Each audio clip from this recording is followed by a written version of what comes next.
This is Pierre. He's 6 years old. Pierre is still sucking his thumb. He has a slight speech impediment, a lisp. His mom, Isabelle, has also noticed that his teeth are not straight and that he breathes through his mouth and not through his nose. What's the cause of Pierre's problems? And how can we treat them? Let's see why.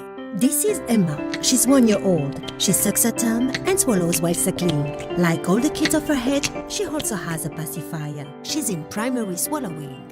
Emma's tongue fills all the space in her mouth and acts as a suction pump to enable Emma to swallow. This way of eating and swallowing is physiological until the child is 3 years old. But this method should change when the molars erupt and mastication starts. This is Mary, Emma's big sister. She's 6. She has a diversified diet which requires mastication. She stopped sucking her thumb and using a pacifier before she turned 4. She naturally switched to secondary swallowing.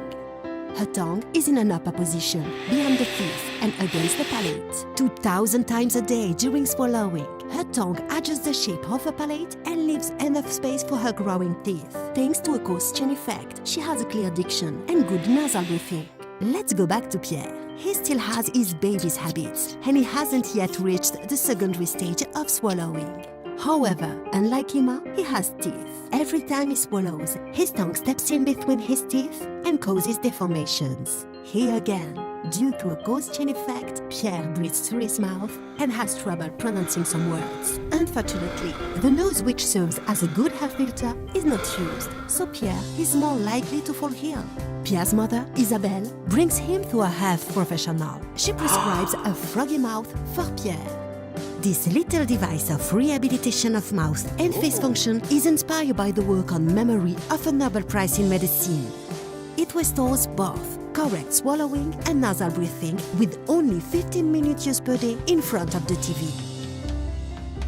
Thanks to the disconnection between the lips, it makes primary swallowing impossible, and Pierre will subconsciously have to find a new and better way to position his tongue. After a few weeks of rehabilitation with froggy mouth, Pierre is in good health and is ready to face the challenges of growing up.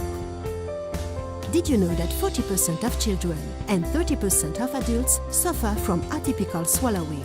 If you want to check if you have a good swallowing function, make an appointment with your practitioner.